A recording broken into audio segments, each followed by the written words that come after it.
This video covers a sensitive true crime case involving a child. All violent or graphic details have been removed to comply with YouTube's content policy. Viewer discretion is advised.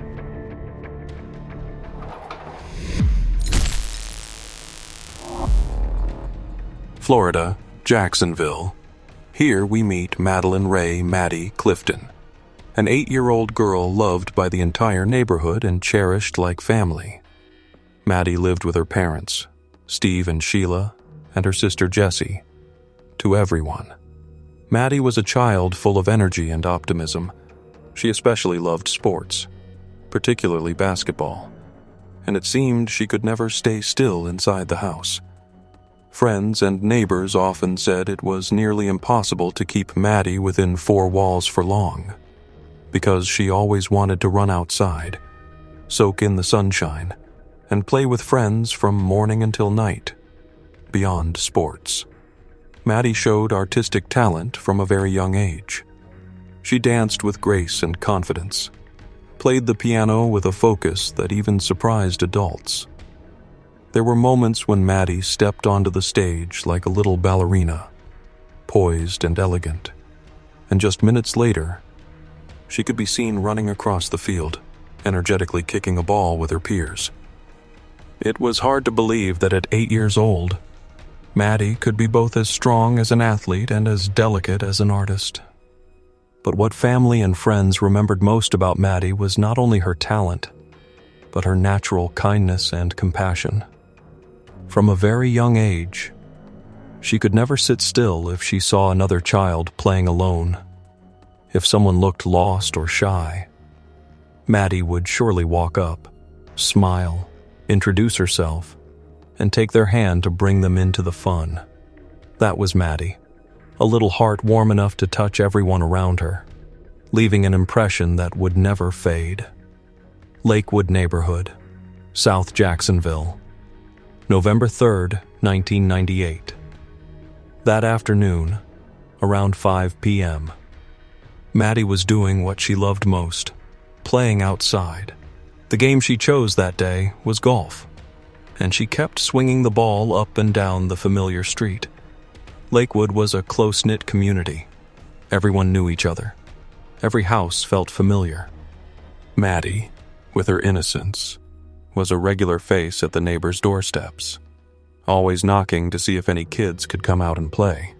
By 6:30 p.m., when dinner was about to be served, Sheila called both daughters inside, but only Jessie walked in. She said she hadn't been with Maddie and didn't know where she was.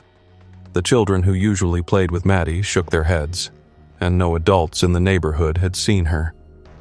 After just a few minutes of calling her name and searching around, Sheila knew it was time to dial 911. Her name is Maddie. She goes, it's Madeline. What's her last name? Clifton. How old is she? She's 8 years old. Where was she playing at around the house? Right around the house here. She had on a pair of shorts and a red t-shirt. When's the last time anybody saw her? 4:30 to 5 o'clock. About 5:30 was the last time we saw her. And I was letting the kids play out here for a little while, and then she disappeared. That night, nearly the entire neighborhood poured into the streets with flashlights in hand. Honestly, the only sound echoing through Lakewood was the name Maddie, being called out over and over again. As the night grew colder and the sky darkened, the crowd searching for her only grew larger. Residents said Maddie wasn't just the daughter of the Clifton family. To them, she felt like everyone's daughter, everyone's little sister, everyone's friend. In a neighborhood full of children who often played together, you can imagine how deeply her disappearance shook them all. When the sun rose, the new light and morning warmth brought a glimmer of hope. The search felt renewed, and visibility became clearer. But sadly, there wasn't a single trace. No clothes, no belongings, not a single clue connected to Maddie. By the 24-hour mark, the entire neighborhood had turned into a massive circus. You know, if someone wasn't at work or school, they were out searching. Vehicles were stopped and checked as they entered or left the area. The National Guard was called in, combing through every drain, every trash bin, lifting manhole covers, and trekking through miles of woods and ponds. The Federal Bureau of Investigation soon joined the effort. A reward of $100,000 was announced, and the homes of nearby neighbors were thoroughly searched. During the search, one of the Clifton's neighbors quickly became the center of attention. It was Larry, who lived just 5 houses down from Maddie's home. Police kept returning to him because he seemed to be one of the last people to have seen Maddie. Larry said that at the time, he was hitting golf balls in his yard when he saw Maddie doing the same thing in the open area between his house and the neighbors. Then the little girl ran off to collect more golf balls, and from that moment, he said, he never saw her again.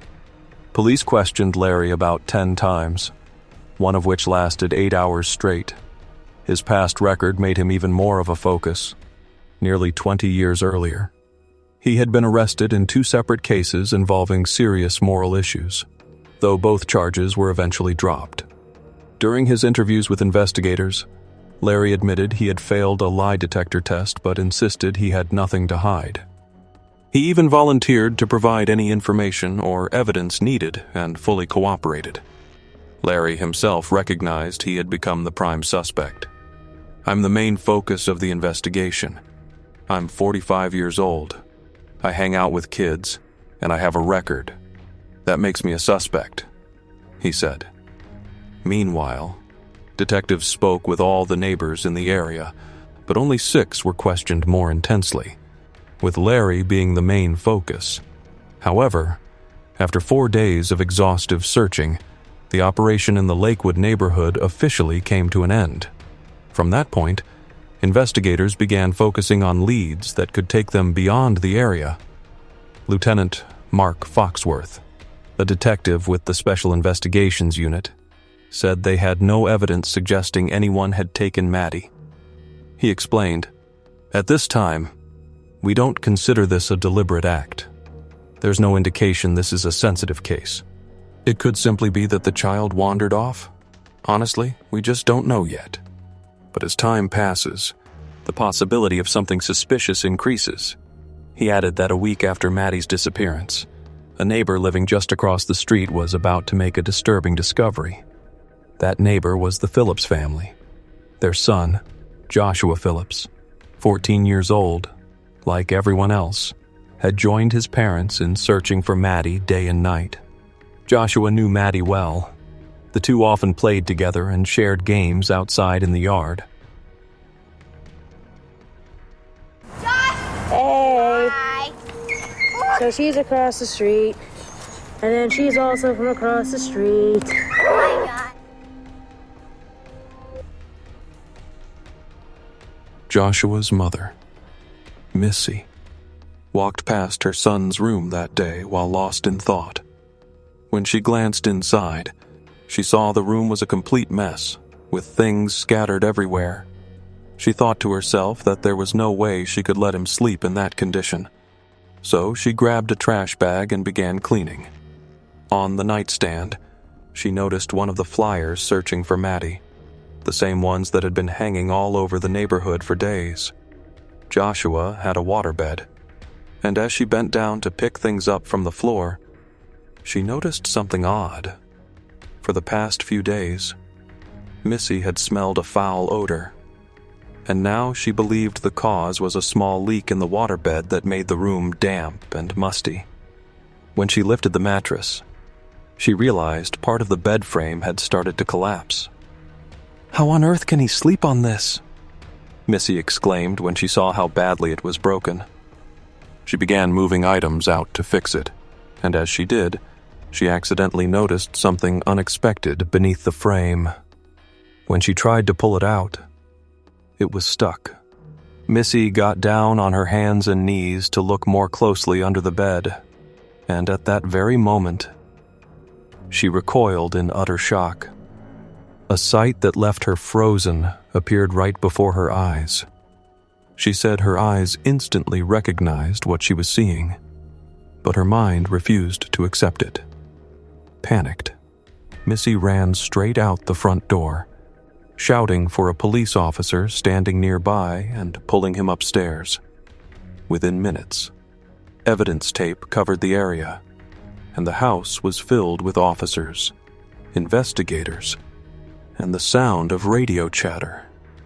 She had just discovered what no one ever imagined. Maddie Clifton had been found beneath the bed in her 14-year-old son's room. When authorities entered the scene, they noticed something that left everyone speechless. The house had been searched multiple times before, and both officers and neighbors had previously noticed an unpleasant smell, but everyone assumed it came from the pet birds Joshua kept in his room. The news from the house across the street from Maddie's spread quickly, sending a wave of shock and heartbreak through the entire neighborhood.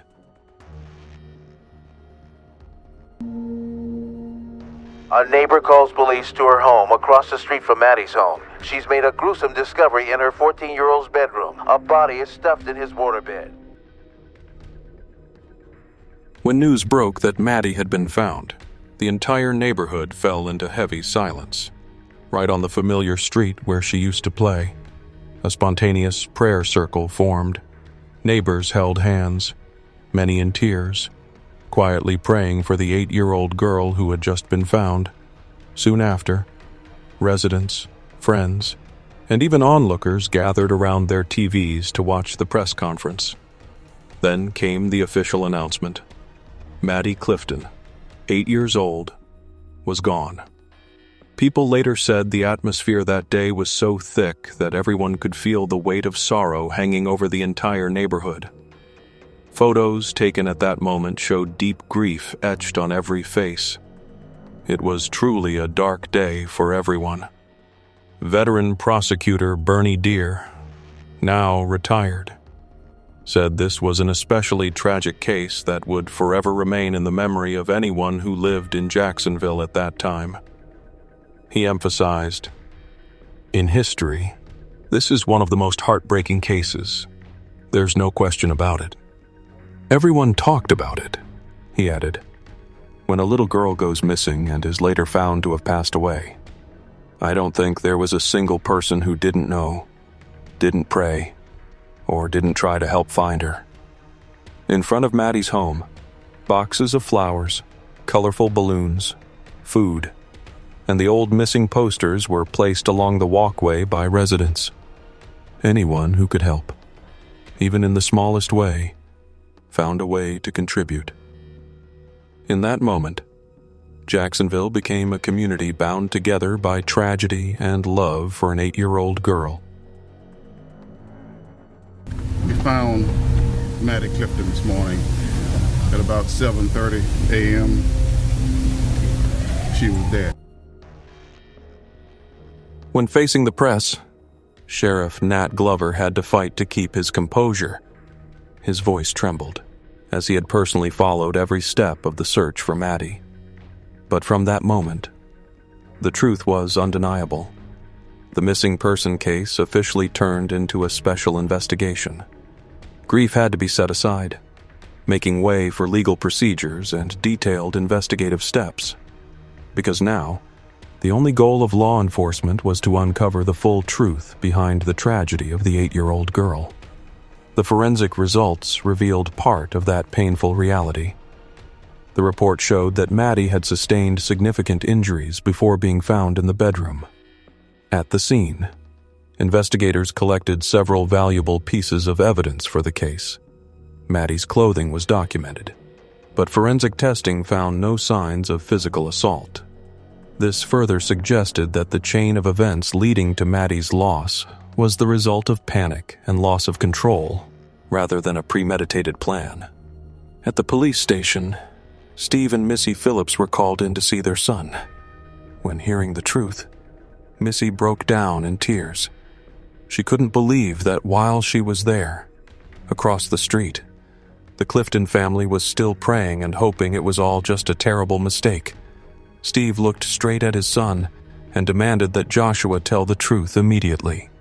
In a room filled with tension, Joshua lowered his head, and with his father beside him, He began recounting what he said had happened that day. Joshua didn't deny it. He was the one responsible for Maddie's tragedy. Maddie had knocked on Joshua's door asking to play. There was nothing unusual about it. It was something she had done many times before. Joshua later said he told her he had chores to do, but Maddie insisted and didn't want to leave. Eventually, he agreed but emphasized they could only stay outside for a few minutes because his father would be home soon. Joshua explained that he was afraid of his father, a man who often drank and had a bad temper, so he didn't want to be caught breaking the rules. Around 5:15 p.m. that evening in Jacksonville, the two began playing baseball in the backyard near the pool. During one play, Maddie threw the ball, and Joshua hit it back. The ball accidentally struck Maddie, causing a minor injury near her eye. That moment became the critical turning point. The detail later highlighted by investigators and forensic experts as the beginning of a case that would shock the nation. He said that after the ball accidentally struck her, Maddie fell and began crying in pain. In a panic, the 14-year-old pulled the 8-year-old girl into the house, confused and terrified. Joshua said he was afraid he would get in trouble, scared his father would be angry, while Maddie kept crying and appeared increasingly frightened. According to his statement, an impulsive action occurred, causing the situation to spiral out of control. Afterward, Joshua hid Maddie in his room and tried to act as if nothing had happened. When his father, Steve, returned home, the two talked for a while before Joshua went back to his room. That was when he heard faint sounds coming from under the bed, which made him panic even more. Overcome with fear, Joshua took further reckless actions, making the situation tragically irreversible. Maddie did not survive that day's events. 6 days later, the truth was uncovered, leaving unbearable pain for both families and the entire neighborhood. Evidence technician David Chase, who had 16 years of experience investigating crime scenes, said this was one of the most heartbreaking and haunting cases he had ever encountered. He emphasized that the forensic results were fully consistent with Joshua's statement and confirmed that Maddie had sustained severe injuries during the incident. Because Joshua was only a teenager, police initially withheld his identity. Only his family knew that their son had been taken into custody in connection with the case that had shaken the entire Jacksonville community. His mother, Missy, was devastated. Through tears, she said, "My son isn't like that. He's never hurt anyone." She recalled that the only unusual thing during the week Maddie was missing was that Joshua seemed a little quieter than usual. But in truth, he had always been a reserved 14-year-old boy, sometimes moody, and was already emotionally shaken by the sudden disappearance of his neighbor. For a mother, those small changes never seemed alarming enough to raise any red flags. "No, I never thought of that," she whispered, as if trying to convince herself it was all just a terrible nightmare. And if everything that had happened wasn't heartbreaking enough, there was one more truth that made this story even more moving. Maddie often knocked on Joshua's door not just to play, but because she didn't want her neighbor to feel lonely. Maddie always tried to make sure Joshua had someone to talk to, a friend to spend time with. The Phillips family had only moved into the neighborhood about 2 years earlier. In a home video recorded by Joshua, Maddie and her sister Jessie could be seen laughing and playing in the front yard. The three of them joked around together, even playing with Joshua's puppy. Looking at those images, there wasn't a single sign that the teenage boy harbored any negative or unusual feelings toward Maddie. Everything, at least on the surface, reflected pure innocence, trust, and simple childhood friendship between neighbors. What people knew about Joshua at the time was genuinely unremarkable. Sources confirmed that before this case, there had never been any warning signs about him. Joshua was described as quiet, withdrawn, and rarely expressive. Still, he did well in school, maintained steady grades, and spent most of his free time on his computer or reading books. He loved animals, especially the birds he cared for as his little companions. In the eyes of neighbors and teachers alike, Joshua had never caused trouble or shown any behavior that would make anyone concerned. I'm here to announce the arrest of Joshua Earl Patrick Phillip. When everything came to light, the principal of Joshua's school said that students could hardly comprehend how he could have done something like that. They just kept saying his name, Josh, Josh, as if repeating it 2 or 3 times might help them process it. They couldn't believe it. In the eyes of teachers and classmates, there was nothing about Joshua that suggested he could be involved in something like this. Even the neighbors were stunned. A man who lived right next door to the Phillips family often let his 8-year-old son play with Joshua. He recalled, "He was such a good kid, always polite, always saying yes, sir, and no, sir, for him, and really for the entire Jacksonville community. There was only one shared sentiment. This was a true shock, something no one could have imagined." Maddie's mother, Sheila, also expressed disbelief. She had known Joshua and had never, not even once, thought there was anything concerning about her daughter playing with the teenage boy next door. To her, Joshua was just a normal, quiet kid who showed no troubling signs. However, in his later statements, Joshua revealed that his father often consumed alcohol, sometimes displayed anger, and enforced strict household rules. He disliked his son spending time with friends and especially didn't like other children coming over when he wasn't home.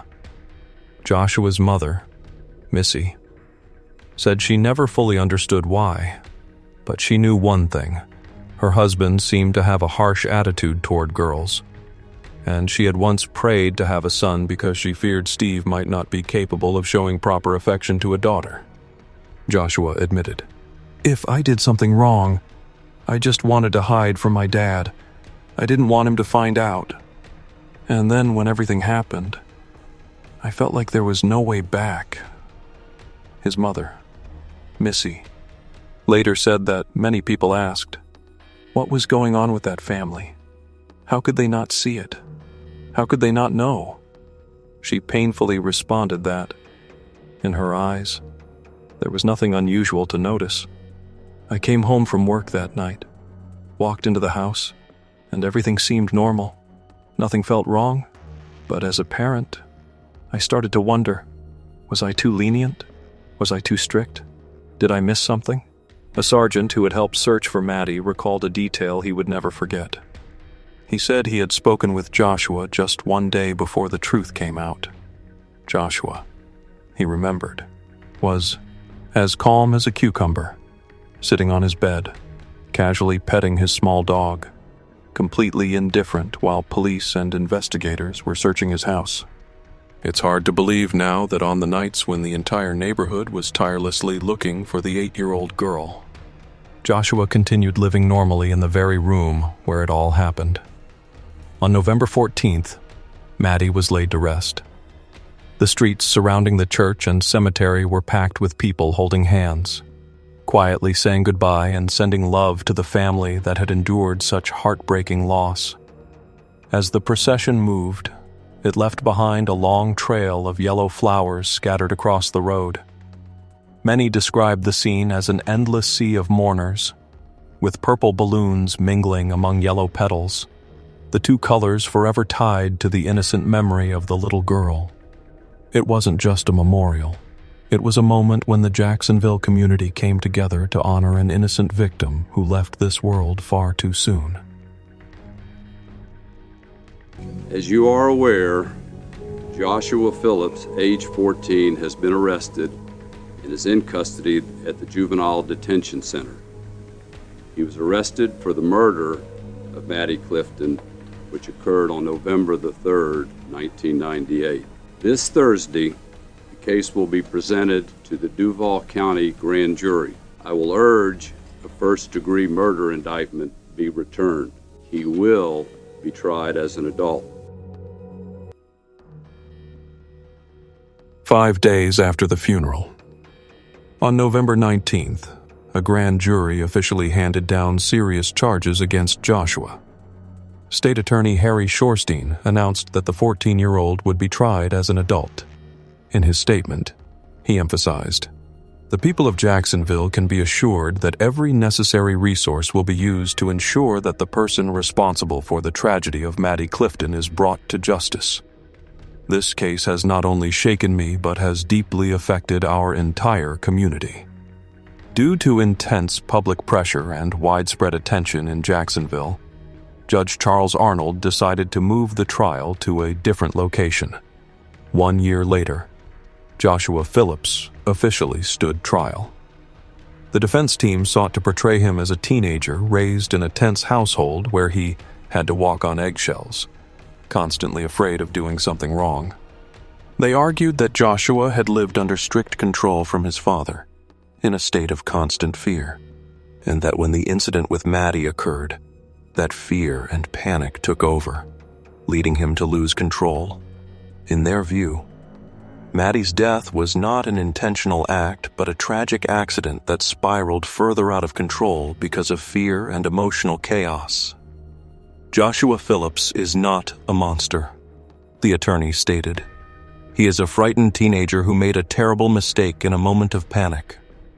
Notably, the defense team did not call any witnesses to testify, and throughout the entire trial, Joshua never took the stand to speak for himself about what happened that fateful afternoon. However, the prosecution emphasized that Joshua's statement was completely illogical and had never made sense. One prosecutor said, "He claimed everything began as an accident, but we never believed that, based on the physical evidence and the entire forensic analysis." They argued that there was no indication Joshua had actually been playing baseball with Maddie that afternoon. The forensic findings also did not support the claim about the ball striking her near the eye. When Joshua said he pulled Maddie inside and her clothes came loose during the struggle, prosecutors countered that this detail did not match the actual condition of the scene. The forensic report showed that the area was completely clean, with no signs indicating the incident took place in the backyard or the path leading into the room. All of this suggested the entire event had occurred inside Joshua's bedroom. The prosecution also pointed out that shortly before the incident, Joshua was believed to have accessed inappropriate content for his age on his computer. And while forensic results confirmed that Maddie had not been subjected to any physical assault, prosecutors argued that this context still needed to be examined carefully. They maintained that when all details were connected, the picture formed a troubling narrative, one suggesting Joshua may have deliberately brought Maddie into the house with wrongful intent, rather than acting impulsively after an accident. After a tense trial that lasted several days and kept the entire community on edge, the final verdict was announced. We, the jury, find the defendant guilty of murder in the first degree, as charged in the indictment. Joshua Earl Patrick Phillips, it is the sentence of this court that you be confined in prison without the benefit of parole for the rest of your natural life. In the end, the jury reached the harshest possible verdict. Joshua Phillips was sentenced to life in prison without the possibility of parole. At just 15 years old, the boy who once lived across the street from Maddie's home was now confined within Florida's correctional system. That sentence turned a teenager into someone destined to live behind bars for the rest of his life, leaving the Jacksonville community heartbroken and stunned by the gravity of the case. We've always taken the position that the correct approach to juvenile crime and to crime prevention is to deal aggressively with the very serious juvenile offenders. Joshua filed an appeal in 2002, but his life sentence remained unchanged. Those legal efforts did nothing to alter the reality that the Jacksonville community had lost Maddie forever. As time passed, her name continued to be spoken in prayers, in stories, and in memories shared by friends, neighbors, and teachers alike. At Maddie's former school, a memorial playground was built. Everyone agreed it was the perfect tribute to a little girl who not only loved playing outdoors, but also always encouraged other children to join in, helping new friends feel included and bringing joy, kindness, and connection to everyone around her. During his years in prison, Joshua reflected on his actions. He said, "I started realizing how terrible it is that I missed out on so much. And then, when I think about that, I ask myself, what did she miss out on?" He admitted that during his early years in the correctional facility, he built a fantasy world to block out reality, a child's fragile defense mechanism at 14 when faced with such harsh truth. Joshua continued, "I never consciously chose to ignore everything. It just happened. But I've grown a lot. These years have taught me what it means to understand someone else's pain. I've learned to put myself in other people's shoes and feel what they go through. It's forced me to change. It's forced me to become a better person." In 2012, a landmark ruling by the United States Supreme Court determined that mandatory life sentences for offenders who were minors at the time of their crimes were unconstitutional. This decision placed Joshua's case, along with many others nationwide, under review. As a result, in 2017, Joshua returned to court for resentencing. During the hearing, as the evidence was read aloud once more, Joshua bowed his head and covered his eyes. That moment came just as David Chase, the retired crime scene technician from the Jacksonville Sheriff's Office, recounted the discovery of Maddie in the bedroom. Joshua then spoke for about 5 minutes, addressing Maddie's family directly. I've wanted to say this for a very long time, and I'm grateful that this chance to do so in person has arrived. I don't pretend to know or understand your pain or to grasp the void that I have created in your lives. I can say this: I do understand pain. I have become quite intimate with suffering. Growing up in prison, I have seen many dark things, and I've been to some dark places. Many times throughout this journey, I came dreadfully close to ending my life just to escape it all. Guilt, despair, pain, hopelessness, fear, and shame. Each time, I was somehow able to continue on, mostly because I couldn't stand to put my mother through any more trauma. She's been through enough. I did something horrible. I'm so sorry. I'm so sorry for what happened. Even now, after all these years, it is just unfathomable that all this could have occurred. It tears my mind asunder to know that I stole such a precious life from you, from the world. I pray every day that you're able to live your lives in spite of the injury I've caused you. I'm supremely grateful to have an opportunity at physical freedom.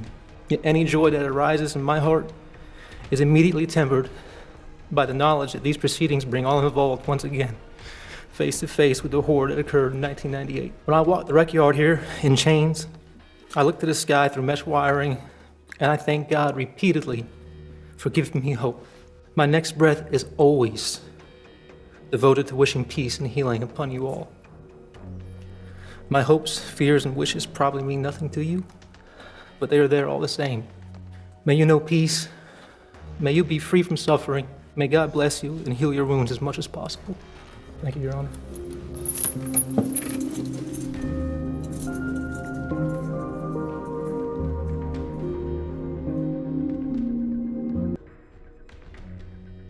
During the 2017 hearing, Maddie's family also spoke. They talked about the immeasurable loss, about the everyday moments they would never get to share with their daughter again. During these past few days, I've sat here in this courtroom and I have listened to all of the classes that the defendant has been able to take. What classes has Maddie been able to take over the past 18 years? I didn't walk her down the aisle at her wedding, and we were not given the gift of her grandchildren, all taken by one evil, senseless act, and we don't know why. We were raising our girls in a Christian home where we prayed every day. What we didn't know was that the devil himself had moved in right across the street. The same devil that picked up his flashlight and proceeded to look for her, knowing good and well where she was the whole time. Now, has he really changed? I hope he has. That's a good thing if he has. I will concede that he's been a model prisoner. The question is, does that guarantee that he will be a model citizen out in society when he has access to pornography? And number two, he has access to young girls. The most troubling thing about this case to me is that we still have that why question out there. He has all these certificates and he's a monk now and has found peace with his life, and that's great, but I still don't get to talk to Maddie. I still don't get to watch her graduate from high school, watch her graduate from college, watch her get married. I don't get to do any of that, and I just don't think that it's fair. I don't think it's fair that he does. Forgiveness is not in my hands. I am a Christian. I believe in God, and I feel like at the end of the day, that's not my job. As they wait for a final decision from the judge, Jessie is enjoying her new home. This is Maddie's room right here. Her childhood home. Kept our doors open and would yell at each other through here in the middle of the night and tell each other stories, and she'd end up in my bedroom and, Sissy, can I come sleep with you? Where she says she plans to stay forever. This was the best years of my life. And so being here, it just feels like I'm home. They emphasized that even though nearly 2 decades had passed, the wound in their hearts would never heal. Maddie was not only an innocent child in their family, but also a small shining light within the community. Now, sitting in court and recounting everything, they felt as if they were reliving that fateful day in 1998, the day their lives changed forever. In the end, the court ruled that Joshua Phillips would continue to serve a life sentence, but this time with the possibility of review after 25 years. This meant that while he would remain behind bars as an inmate, he would have a chance to prove he had changed, matured, and was worthy of reconsideration. For Maddie's family, however, that decision was nothing more than words on paper, while the pain of losing their daughter remained a constant presence in every passing day. Hi, Mr. Phillips. It's a sad day for me. I've had to go through this process, and I'm just trying to do my duty the best I could. And I do wish you well. I think there is an opportunity, even with life in prison, to have a meaningful life. Okay, thank you. Okay, we'll stand adjourned. Thank you. By 2020, Joshua filed another appeal, but the Florida Supreme Court officially denied it, upholding his life sentence. However, his legal journey did not end there. In mid-2025, at the age of 41, Joshua once again appeared in court to request a review of his sentence, citing that he had completed the mandatory 25-year term under the new ruling. This appearance reignited debates over the rehabilitation potential of those who committed crimes as teenagers. Right now it's 6. This is a look at the new mugshot for convicted killer Joshua Phillips. Phillips is now expected to ask a judge to review his life sentence. I am so sorry that the victim's family is having to go through this again. That's the voice of veteran prosecutor Bernie De La Rionda. He is preparing to handle the review hearing for this case if and when it happens. Joshua Phillips was brought back to the Duval County Jail from Sewanee County Correctional last week. In court documents dated last month, Phillips formally applied for a sentence review, giving a timeline of events. In the filings, Phillips writes, as of this date, defendant has completed his 25-year mandatory term and now respectfully applies for an individualized sentencing review.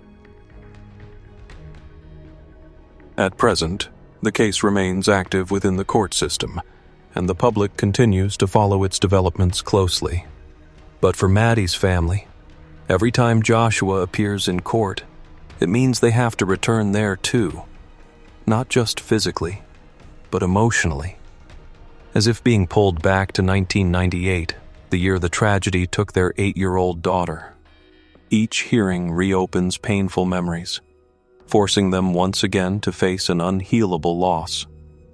After Joshua's conviction, State Attorney Harry Shorstein and Sheriff Nat Glover admitted they had second thoughts about the life without parole sentence. Since Joshua was only 14 at the time of the crime, Harry stated that he did not regret prosecuting Joshua as an adult or pursuing such severe charges, given the gravity of the case. However, he also acknowledged a lingering sense of remorse for not offering a plea deal to a lesser charge, one that might have given the judge more discretion in sentencing. Harry described that decision as harsh and unforgiving.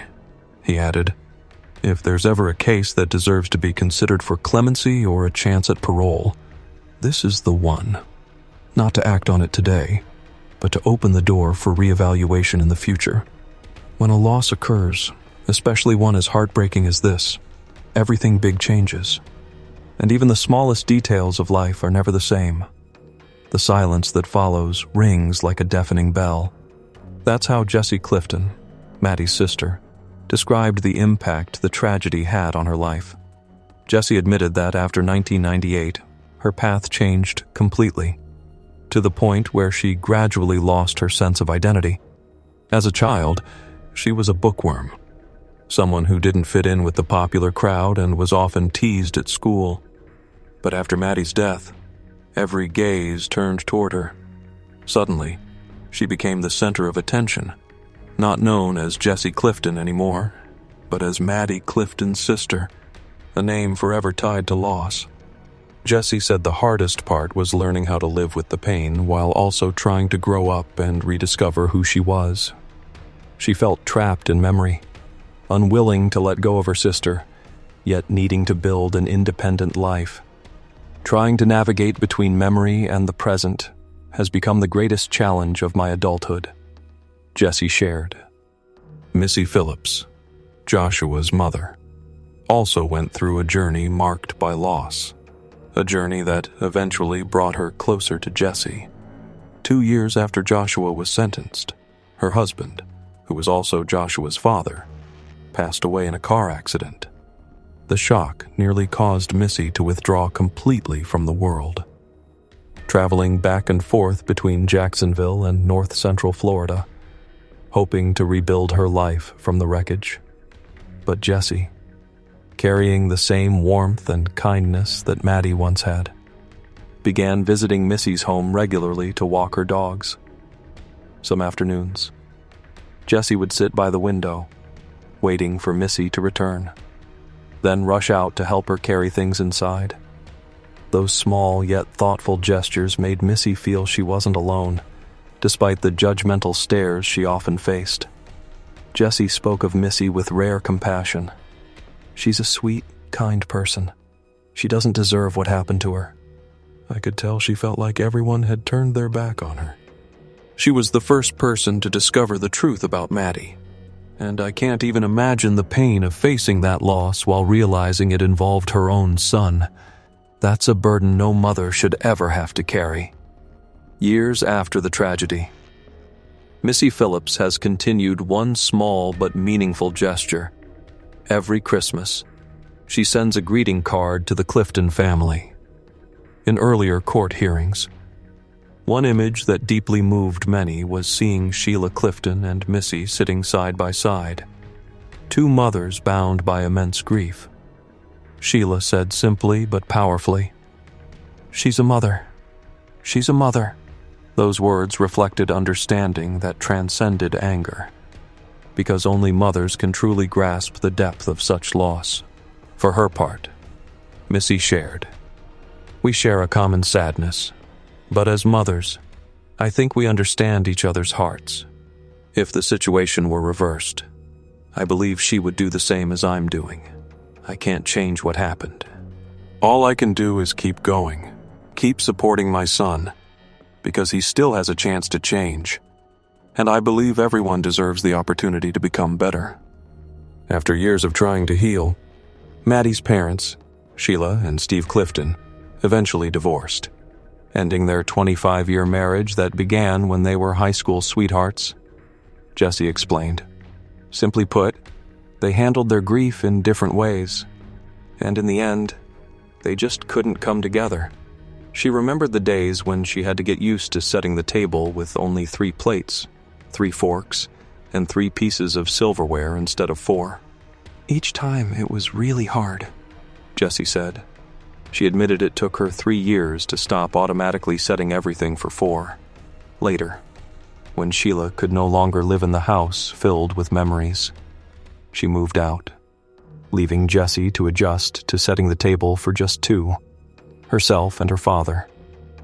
When thinking about why Maddie knocked on Joshua's door that day, simply to remind him she was there to be his friend, the story becomes even more heartbreaking. Maddie truly was a little light in the Lakewood community, bringing love, warmth, and childlike joy to everyone around her. At 8 years old, she showed a level of compassion, kindness, and emotional maturity that few ever achieve. Maddie only wanted to connect and share happiness with her friends.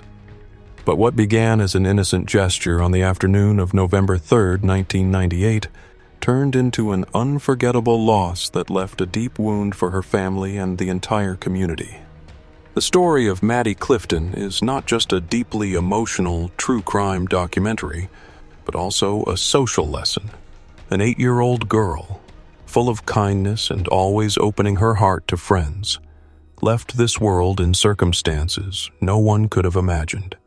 The case revealed the dark corners of how fragile trust can be, the hidden dangers that can exist even in the safest places, and the responsibility adults bear in protecting children. The Clifton family had to learn to live with their loss. Her sister Jessie carries a pain that will never fade, and the entire city of Jacksonville continues to remember this sorrowful memory.